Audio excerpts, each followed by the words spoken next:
चौद्वारे घटी जघन्य कांड ओटीएम छकरे चिकेन दुकान आगे जड़े युवकों झुलंता मृतदेह उद्धार होती। मृत युवक हेले चौद्वार 2 नंबर वार्ड मरहट्टा साईर राम सिंह। से राजमिस्त्री भाव काम कर परिवार चलाई गतकाली राति से घर को फेरी नथिले। घटना कहीं किए भिआईला से नहीं एवं तदंत चली। काली राति भलरे कथबार्ता है सब किसी कला मत कहला पुआ जीवा मोबाइल फोबाइल टे आने जावा मु कहली हौ भाई जीवा तुम कम सारिक आस संध्या बेलू मोबाइल आने जावा कथबार्ता है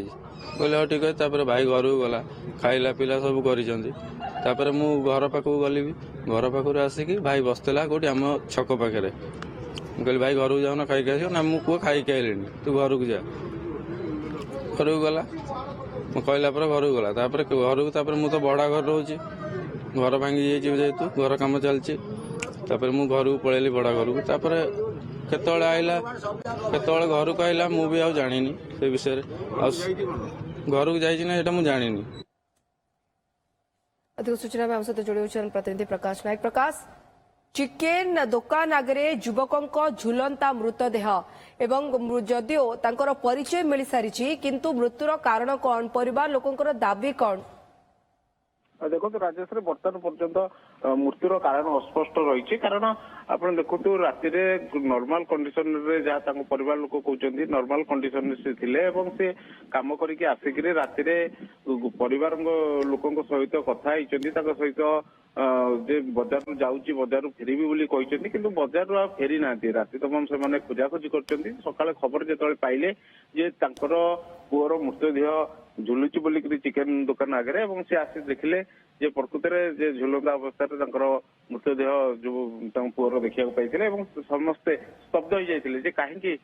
एक चरम निष्पत्ति से नेला कौन थिला पूरा घटना जहाँ लेकर तो समस्त भितर गोटे आलोड़न सृष्टि प्रकृति में कौन घटी किंतु प्राथमिक स्तर में चौदार पुलिस पहुंची चौदार पुलिस सब को जबत करथिला जबत करी कटक बड़ मेडिकल को पठेई जितेबाला पोस्टमार्टम हेबो तापर जाइकरी रिपोर्ट आसवा परे होते जना पड़िबो जे प्रकृति में कौन कारण थिला जे से आत्महत्या करछि ना किछि कौन कारण थाई पारे एवं जहाँ पारिपार्श्विक स्थिति एवं जहाँ देखा जाउछि जे से जितेबाला आत्महत्या करछि गोटे जो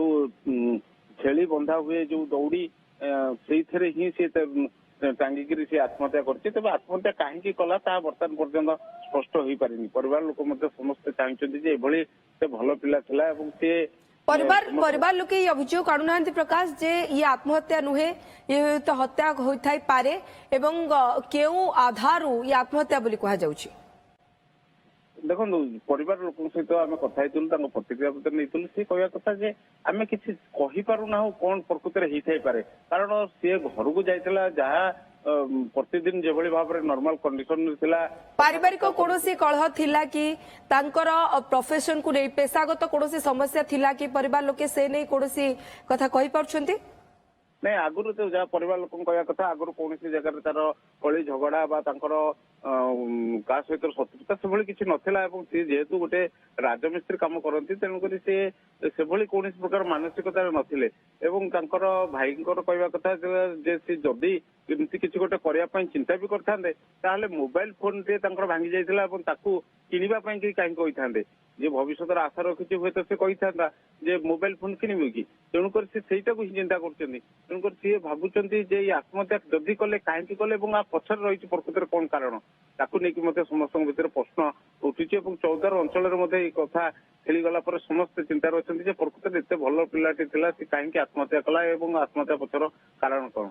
ओके बहुत बहुत धन्यवाद प्रकाश, आपका तमाम सूचना